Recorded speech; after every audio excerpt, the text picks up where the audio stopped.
It's time to get practical, beyond the hype, and get stuff done. I'm going to cover three top challenges that face every organization today, which cannot be ignored, and in 2018 will need to be addressed.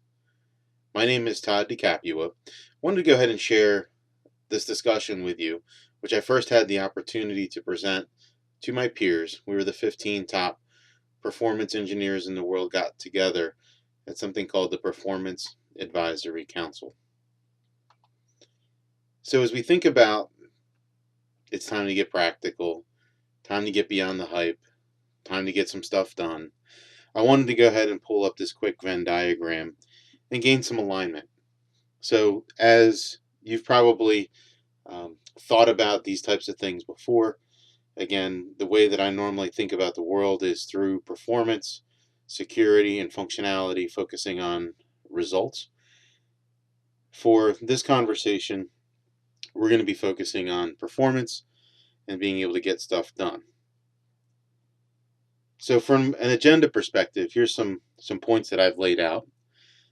As you can see, starting off with, I am sick of the hype.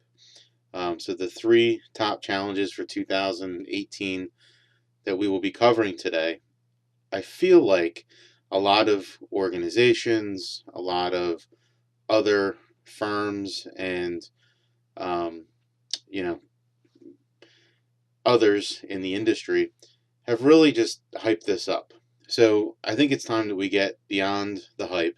We talk about these challenges, and I want to share some of the experiences that I've had and the opportunity in actually doing these things.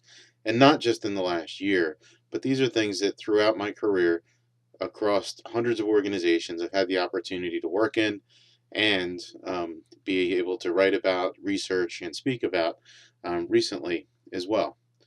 So we're going to take a look at each of these three top challenges for 2018, starting off with big data, machine learning, and artificial intelligence, then covering blockchain, and lastly with the Internet of Things.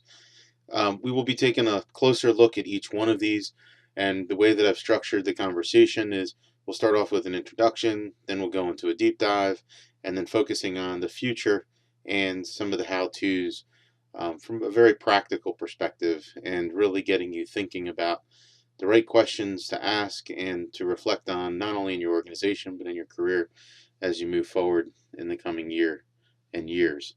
Then we'll wrap up with a quick summary, talk about some takeaways, and look at some next steps and timing.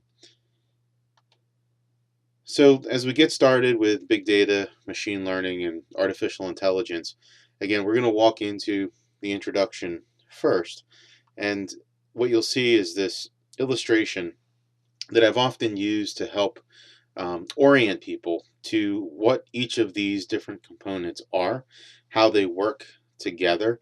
I also have across the top, you can see the different definitions. So, what is big data?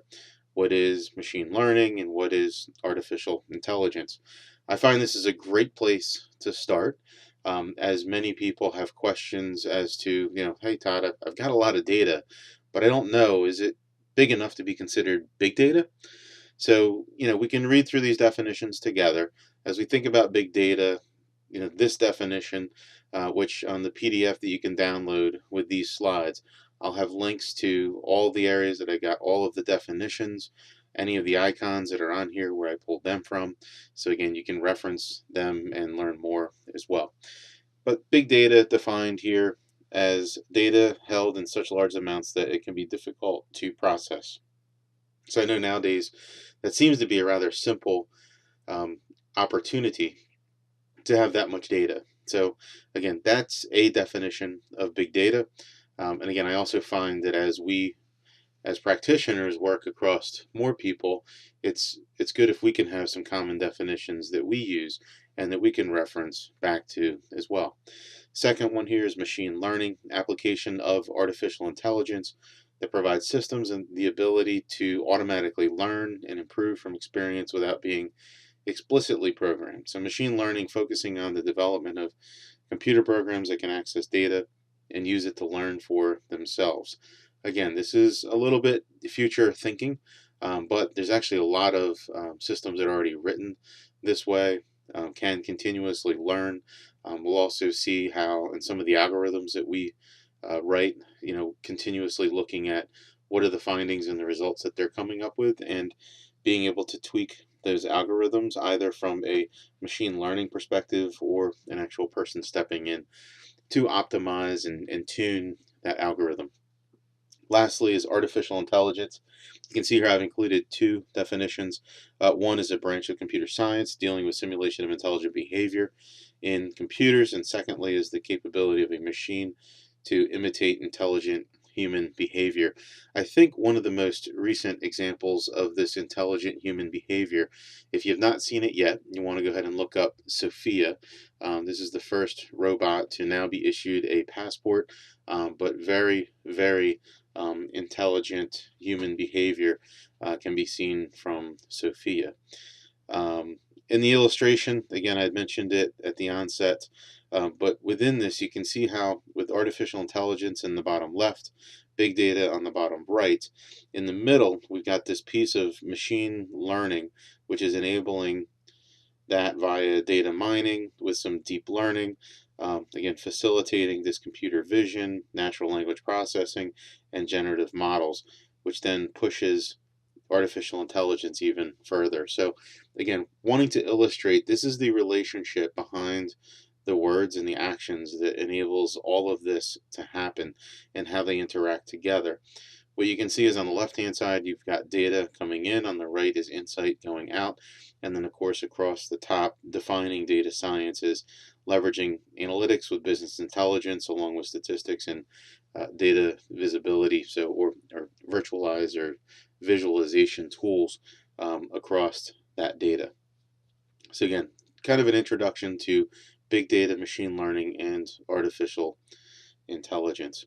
As we think about it from a deep dive perspective, and as a practitioner, where you are doing or will be doing a number of different types of things related to big data, machine learning, and artificial intelligence, these are some of the questions, or six questions, I guess, that as I've worked in these areas, as my peers and others have worked in these areas, we've said these are the questions that you should be thinking about now.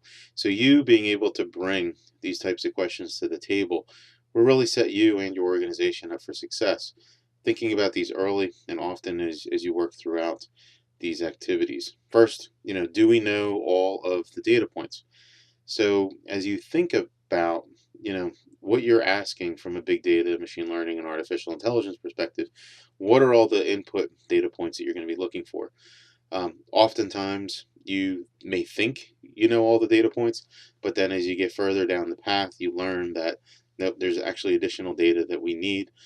Maybe we do not have that data, but we need to get access to it in some way. Again, starting with that question though, do we know all the data points? Again, often the answer is going to be no, you do not.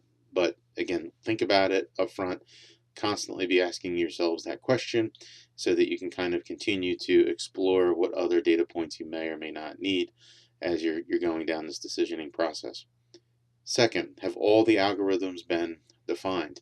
This is another area that as you have this huge amount of big data and you're starting to apply some machine learning and seeing some artificial intelligence coming out of those data points, you know, are you generating or have you created all the algorithms that you need to be able to come up with the results that you're seeking?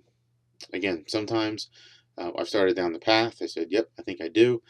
Then to learn, well, you know what, I need to tweak this one a little bit, or maybe we need to add some new algorithms to create some other result sets, which could then be used in another way. Again, very important to continually think about, have all the algorithms been defined? Where are all the processing engines?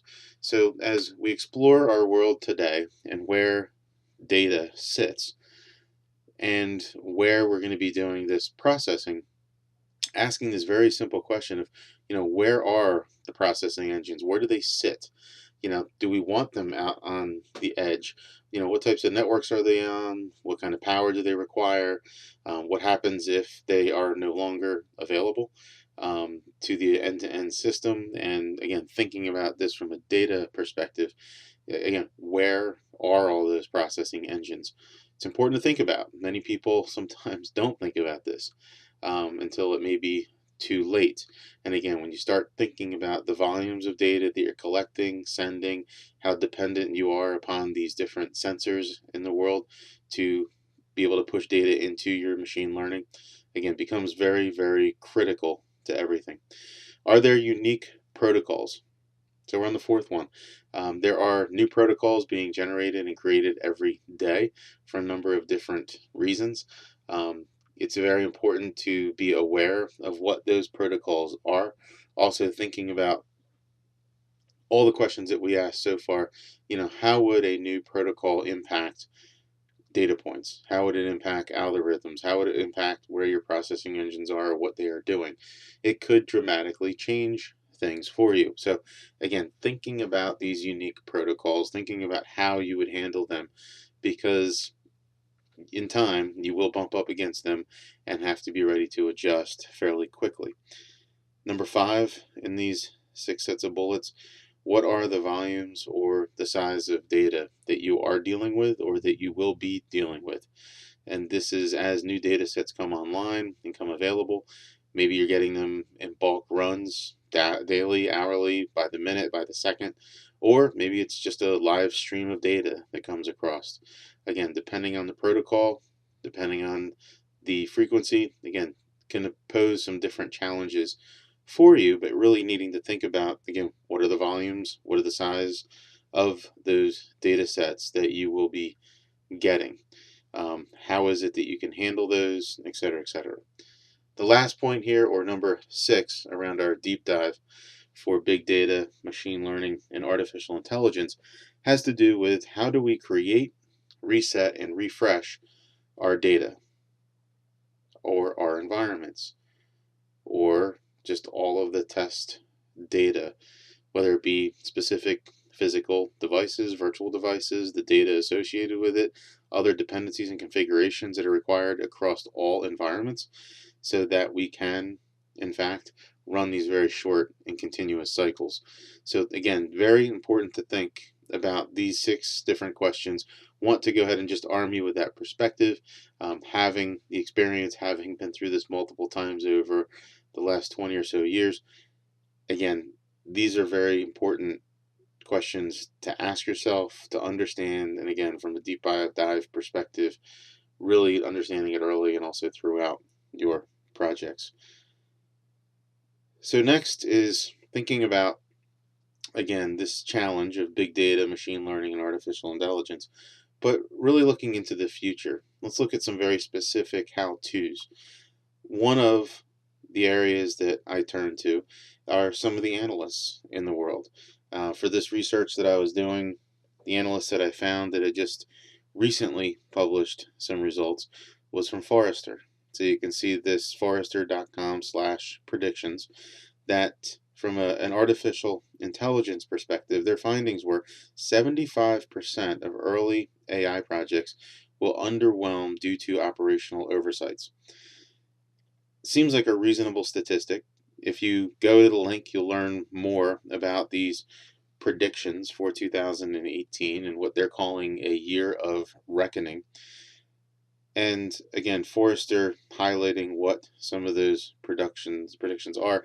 This one around artificial intelligence, and I think as you go through and you think through the deep dive questions that we just spoke about, this underwhelm due to operational oversights, I almost have to wonder, are some of those 6 points that we covered those operational oversights that have happened and caused an impact to the results from that artificial intelligence work? I think so. But again, some very interesting research and results there from Forrester that you can go ahead and access. Some of the how-tos, again, you can see a number of bullets here that I've laid out, but defining the objectives. What are the objectives that you are setting out for your big data, machine learning, and artificial intelligence activities? Maybe now and also into the future of, let's just look at 2018. How can we break those down into subcycles? So rather than trying to tackle some huge mountain of data with a large thought of just unleashing all this machine learning at the huge data set to be able to then get some artificial intelligence around it, which could then be used across a variety of other systems and generate some great results. What if we started a little bit smaller? How is it we break this down? How can we create these subcycles? Let's get those short bursts, the higher value wins that we can then point to and showcase and get other people excited about it and really seeing the value in the results that we've generated. The third one here, map the flow and the scenarios. I cannot encourage you enough to think about that. Again, oftentimes for me, this starts with a whiteboard of the few engineers or other experts in the group to sit down and really think about what is the data that we have, what are the applications around it, how is it that we want to use it, what are the results that we can consume where. So again, thinking about that flow, thinking about the scenarios, then getting into creating the environment. This is a huge deal. Again, some of the teams that I've worked with, we've leveraged containers heavily to go ahead and be able to have these environments set up fairly quickly and then be able to stamp out additional as required. Creating the data can be a significant challenge sometimes, not only given the size of the data that we're talking about, but also the variety of the feeds of data that we will be getting. Again, most of the projects that I've been involved in, the majority, so 80% or more of the data that we're getting are actually from external third-party data sets and not anything that we have direct access or control over. So again, thinking about creating the environment, creating the data, these are some big areas that as we think about the how-to, let's go ahead and get these figured out fairly quickly. Validating the algorithms. So again, it's great that you can have all this data, you can have all this machine learning, all this artificial intelligence going on, but if your algorithms are wrong and you cannot prove that they're 100% accurate, that's where you're going to really run into some problems. So again, being able to validate these algorithms, again, as you're working on them, as you are just generating more of these types of results, this is what's important. Being able to validate these data feeds. Again, how is it that if 80% in fact of your data is coming externally and you don't have access or control over that data, how can you validate that that data is accurate?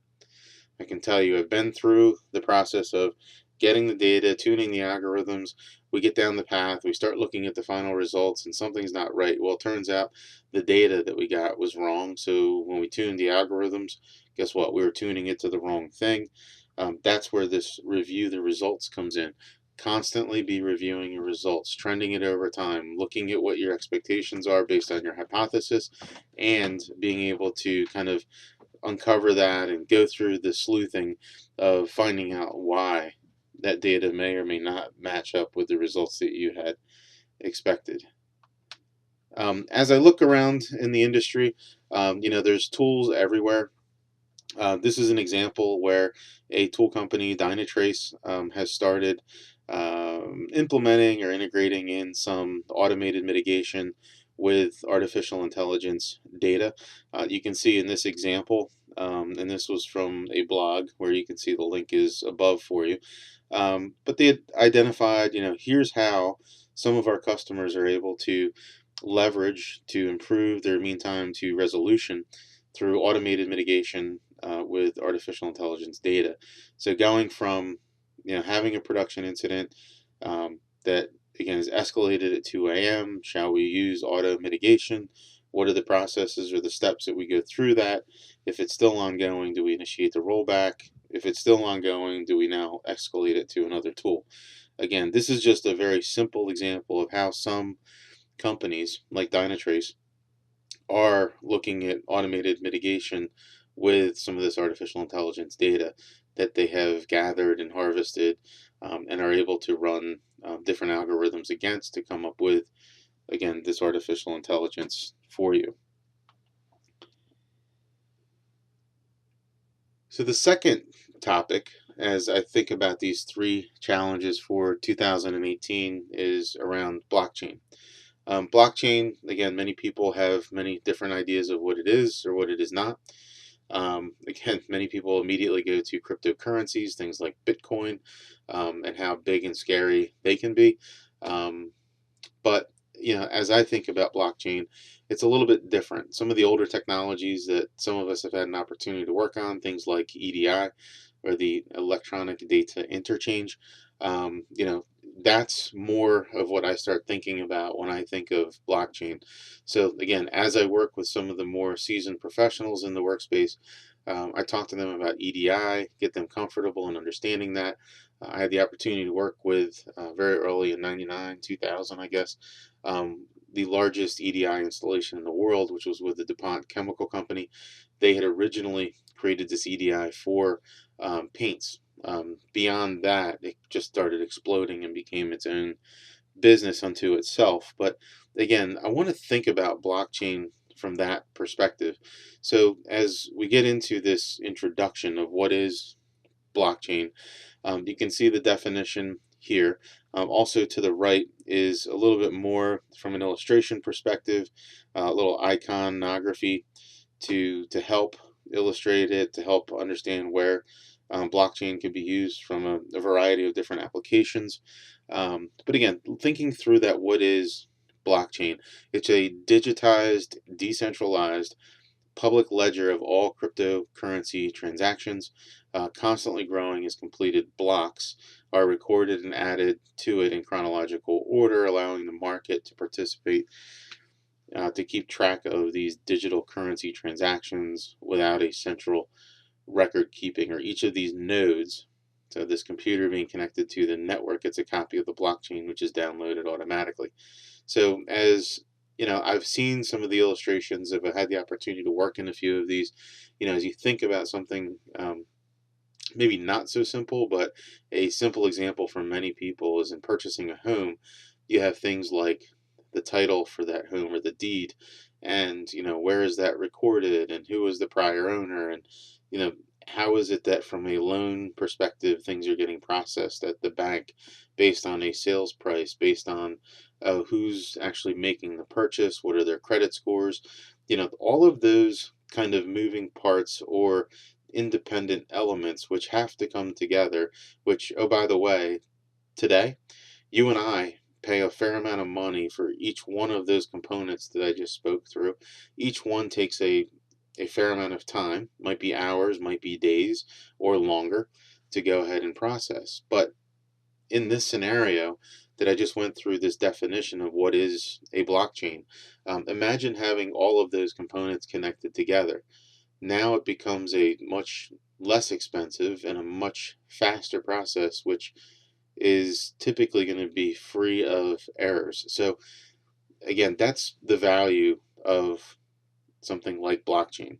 As we look to the right hand side of the screen, what is blockchain? You can see a little bit more in this illustration. You can see how does it work. Looking at some of this mining math, we talk about block N. This is where some of the different nodes will come into play. But computers being able to bundle these transactions into a new transaction block and then making them available within that specific node. Some of the areas that you can see this has and will continue to be used all the way to the right here on this slide.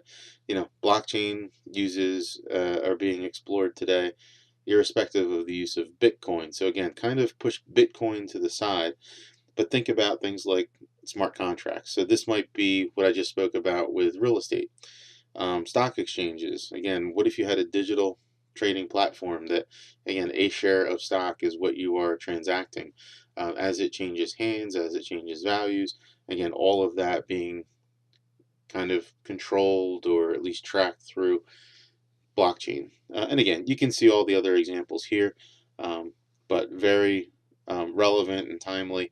I think really focusing on what is that business case and what is the value to your end user or the customer first, and then you can see the value to the business. But let's look for those business cases. Let's look for where it makes sense and it's reasonable to do some exploratory work around blockchain. I think that's really where we want to get started. As we go into the deep dive here, I wanted to share a few thoughts. And again, you can see there's 6 bullets here. Do you have a line of sight? And what I mean is, as you think about that smart contract that we just spoke about with real estate, you know, do you have the ability to see all of those necessary pieces? So, do you see the credit score? Do you see where the deed is? Do you see where the loan is? You know, how do you do that today? How could you do that in the future? So, again, having that line of sight, or at least asking that reflective question, how could you get line of sight to those elements? What are all the elements? Again, depending on your business case that you're looking at, what are all those elements that you would need to get access to? How would you do that? What if you could do that? Who's that going to value? Who's that going to benefit? Who is in your blockchain? So again, we talk about this concept of nodes, private nodes, public nodes. You also have the ability to control who accesses what data within the node specifically. So again, there's controls in place to be able to control these aspects as well. But who is in your blockchain? Who do you want to have in your blockchain? How is it that you could influence or direct that as you're kind of building out this initial business case? What is your blockchain business case? Is it speed? Is it time to market? Is it cost savings? Is it competitive advantage? Is it an additional revenue opportunity? Is it a defensive position so that other people don't move in and take pieces of your business away? Because again, what you've done is very specific to an existing business case and a value proposition to your customers. But what is your blockchain business case? Let's figure that out before we build all this technology and spend all this time and money and effort to do it. Let's really focus on the business case, understand what is the blockchain business case for you. Do we know the protocols? Again, this becomes another big question mark from a technology perspective. What are all the protocols that are out there today? What are all the platforms that are out there to get today? You know, again, when they change, how can we react quickly? How can we adapt to those new technologies? Again, focusing on our blockchain business case. How different is this from EDI? Again, the electronic data interchanges, building these trusted partnerships and relationships across vendors through a variety of technologies to enable simple and fast electronic transactions. Again, very simple example of the way the DuPont chemical company used it for paints is from a just-in-time perspective. They wanted the paint showing up at the plant that was going to be applying the paint color to the cars when it needed to be there. Again, not sitting in storage, but again, that relationship with all the different manufacturers and suppliers within the entire supply chain so that that paint showed up to the factory at the right time to be applied to the vehicle. But again, how different is that from EDI? It's a good thing to think about. As we look into the future and some of the how-tos around blockchain, again, you can see this illustration on the left-hand side. This is all from Gartner. And Gartner had quoted this top 10 strategic technology trends for 2018. Blockchain is a powerful tool for digital business because of its ability to remove business and technology friction, enable native asset creation and distribution, as well as providing a managed trust model. Again, you can see the link to that report available to you right at the bottom there.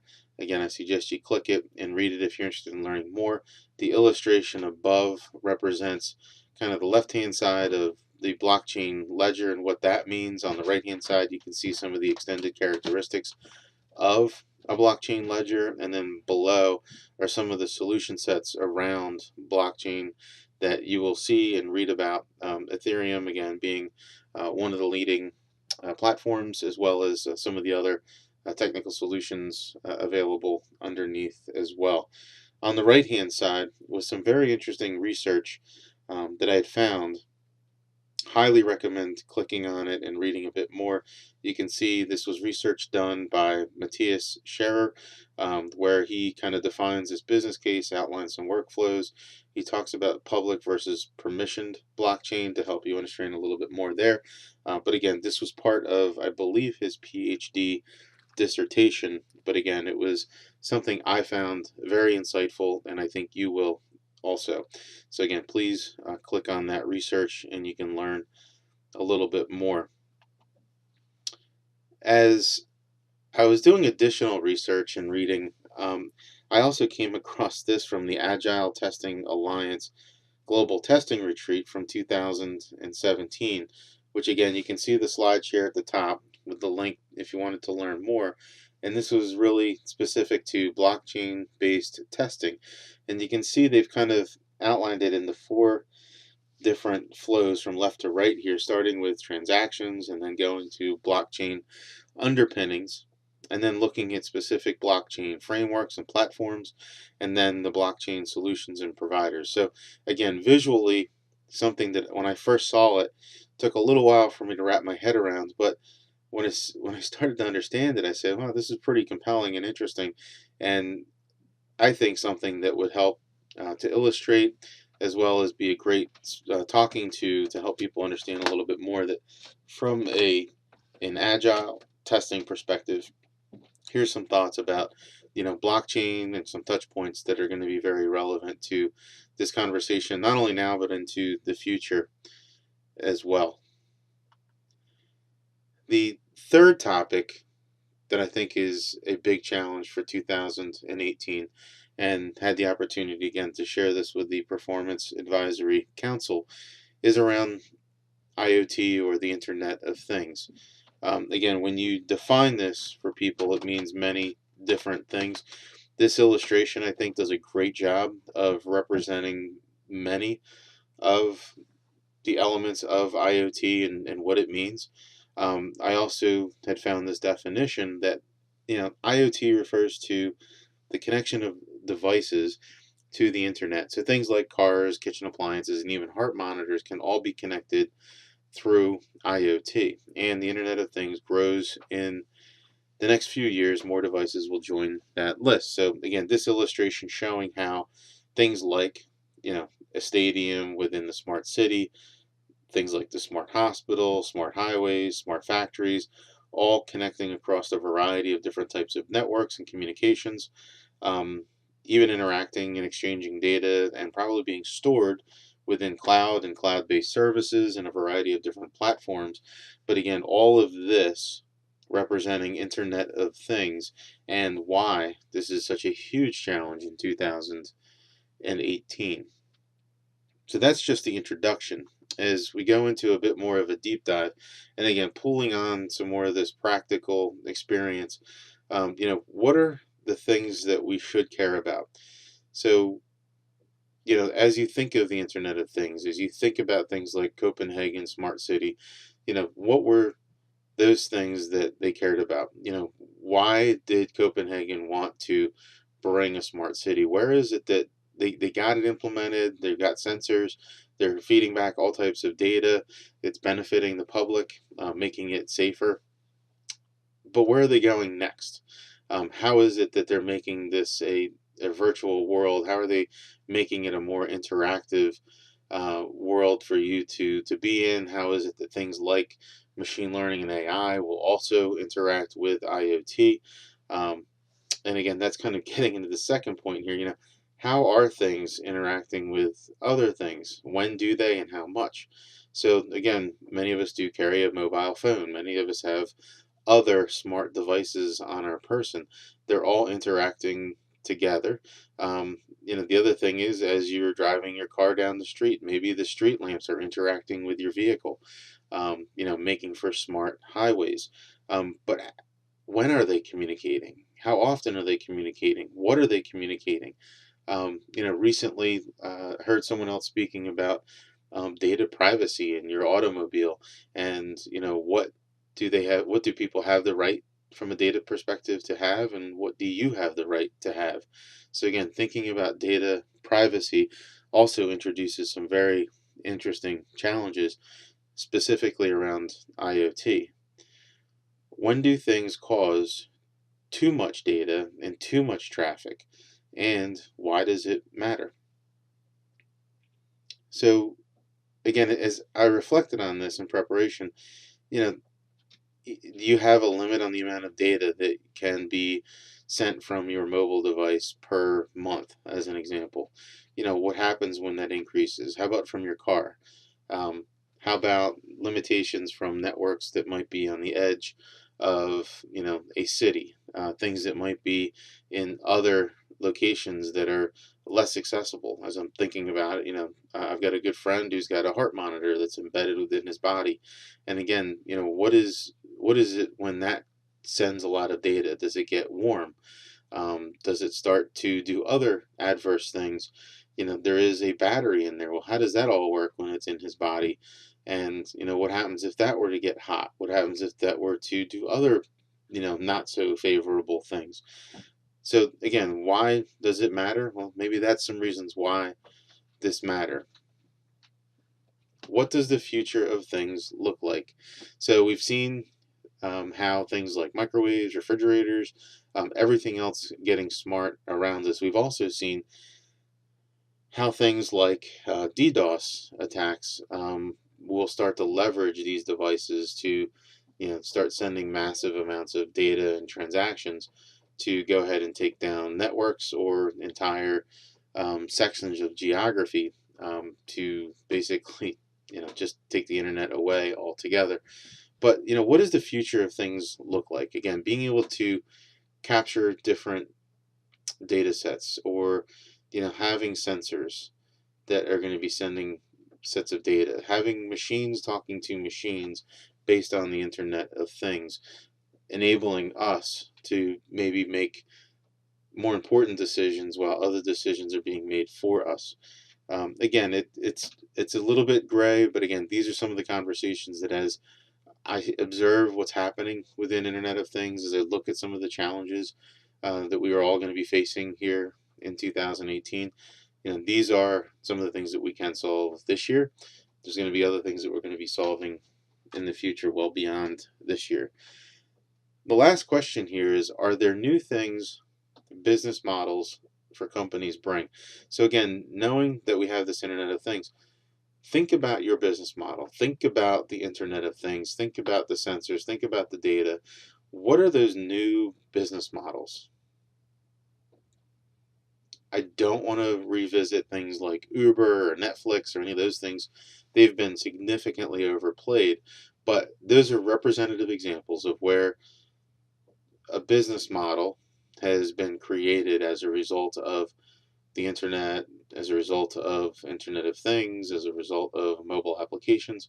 But again, think about your business. Think about what new business models based on the Internet of Things might be available, or what type of innovation could you experiment with to see just how far you could push a new product, a new service, whatever that might be, for a existing customer or maybe a new customer.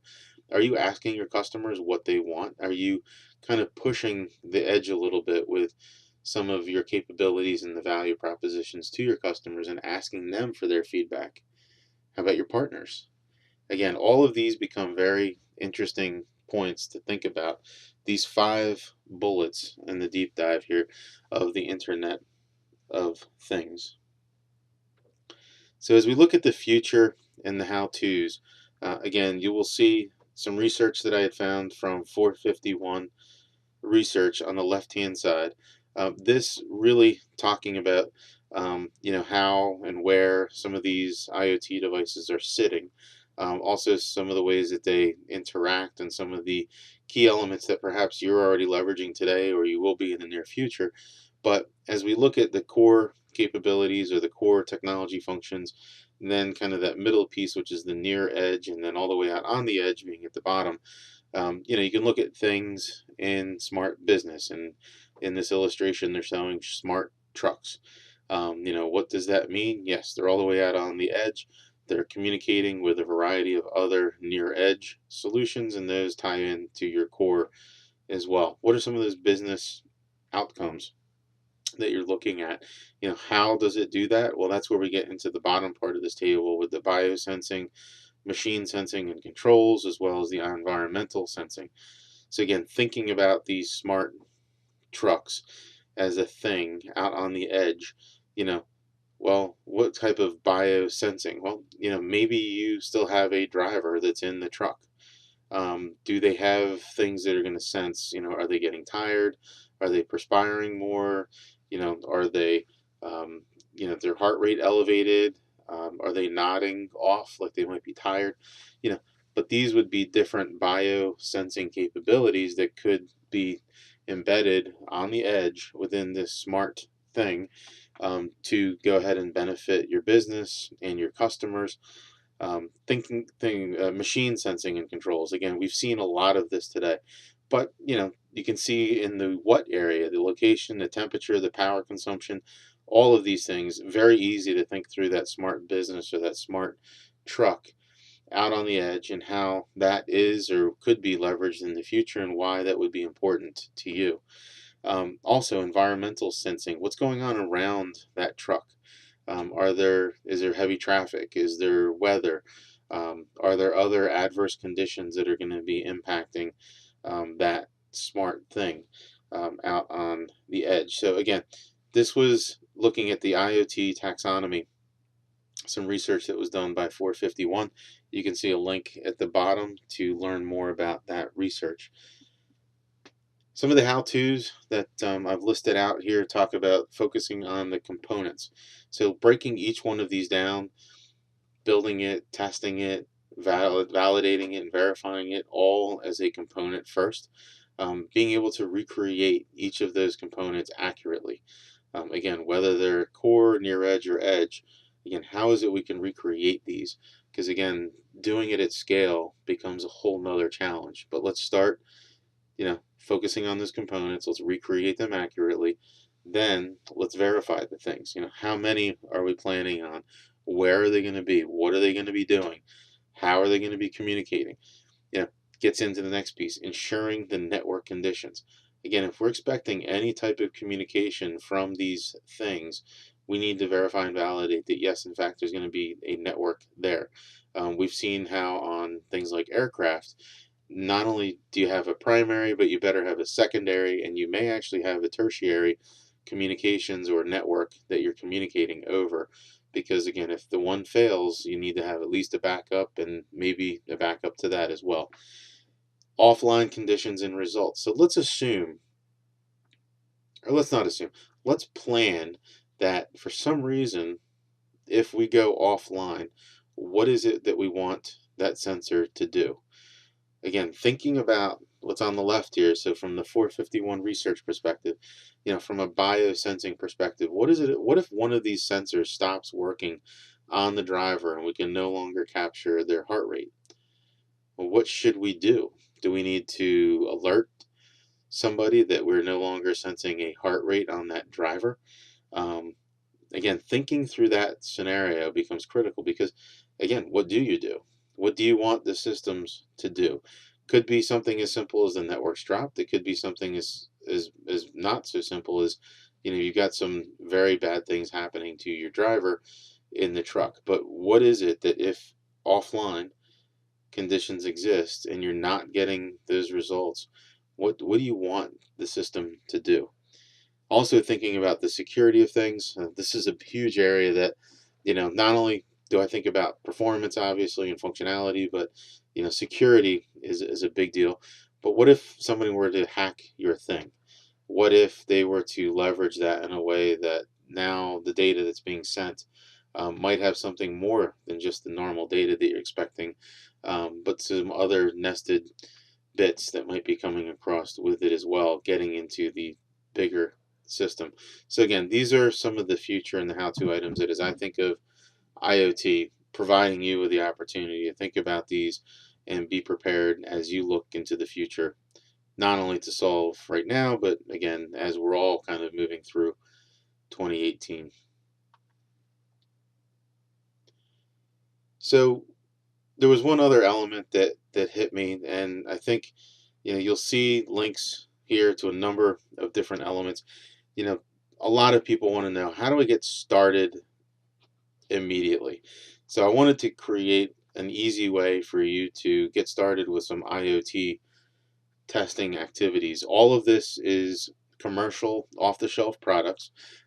They've been uh, made available via, as you can see, LoadRunner Community Edition. You can click on that link, download it, you get 50 virtual users, nearly all protocols for the rest of your life, and this being a commercially available product, but all free to you. Also, there's a new protocol, or fairly new protocol, that was made available for enabling easier testing around IoT devices. That's the download link, and then the video is specifically how do you download it, how do you configure it, and how do you start running tests. So again, this is a very easy way that you could get started right now in testing for IoT, all free, available, and with the videos to go with it to show you how to do it, even factoring in the variety of network conditions. You can see where each of the pieces come into play. So if you have the cloud, you've got the network, you've got the thing, and then as you think about the world, these are some of those other elements that need to be factored in and can be as you would go ahead and test for them.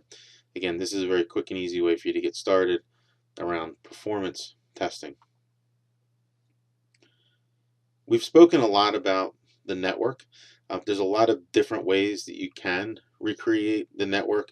Um, one of the other ways that people do this in pre-production environments are through appliances. Um, so Apposite Technologies, you can see the URL here on this slide, but they've got a number of different ways to help you to be able to recreate these network conditions.